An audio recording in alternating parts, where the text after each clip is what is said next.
പരമീതി നേറുമെന്ന് തീർപ്പു നോക്കുവാനതുണ്ട്. இன்றைக்கு ஓட்டுநர்கள் ஒரு வாகனத்தின் ஓட்டுநர்கள் மட்டுமல்ல, இந்த பொருளாதாரத்தையே ஓட்டுகிற ஓட்டுநர்கள்.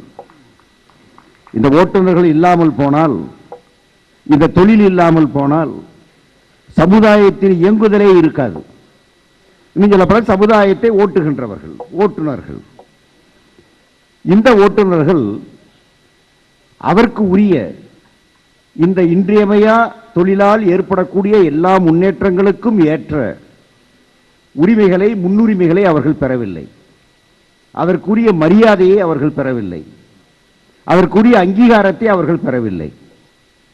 நானும் ஒரு 40 ஆண்டுகளாக யோசிக்கிறேன், ஏன் அந்த அங்கீகாரம் இவர்களுக்கு கிடைக்கவில்லை?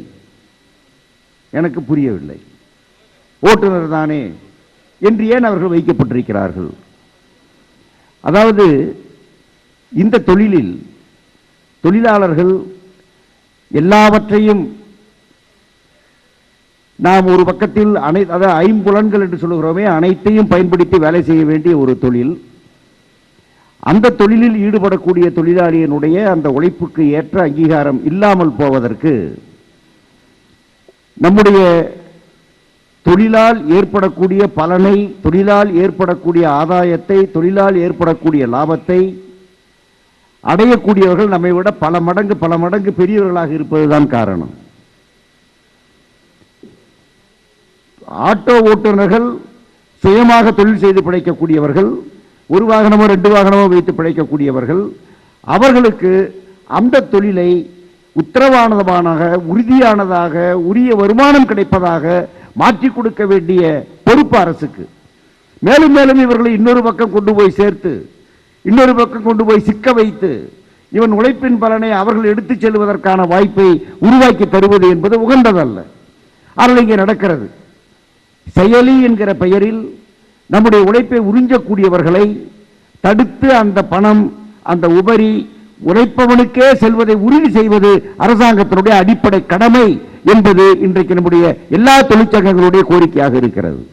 அதை செய்யாமல் போனால் என்ன இருக்கிறது? யாரோ எங்கோ உட்கார்ந்து கொண்டு அவர் என்ன சொல்லுகிறான்?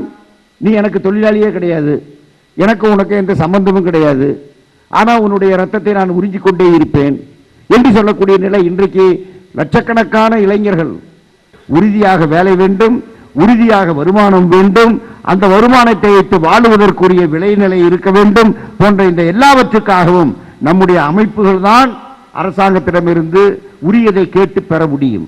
அரசாங்கத்தை நாம் அழுத்தம் கொடுத்து வலியுறுத்தி நாம் கேட்டால் பெற முடியும். அரசுகள் அதை செய்ய தயாராகத்தான் இருப்பார்கள். ஆனால் நம்முடைய ஒற்றுமையும் நம்முடைய வலிமையும் தான் அதை தீர்மானிக்கும் என்பதை உணர்ந்து நாம் தொடர்ந்து முன்னேற வேண்டும். அந்த திசையில் பெரும் சாதனையை ஈட்டி இருக்கிறவங்களுக்கு மீண்டும் என்னுடைய பாராட்டுகளை தெரிவித்து, CITU எல்லா வகையிலும் இந்த வர்க்கத்திற்காக நிற்கும், போராடும், முதல் வரிசையிலே நின்று குரல் கொடுக்கும் என்று கூறி வாய்ப்புக்கு நன்றி தெரிவித்து முடித்துக் கொள்கிறேன். வணக்கம். കൊല്ലാതെ കൊന്നില്ലേ ഉള്ളാകെ നീറുന്നേ നെഞ്ചാകെ കാണുന്നതുണ്ടേ, എന്നാലും വീഴില്ല വിണ്ടാതെ ഞാനിനി നിന്ന് പൊരുതുന്ന കണ്ടേ, നിന്ന് പൊരുതു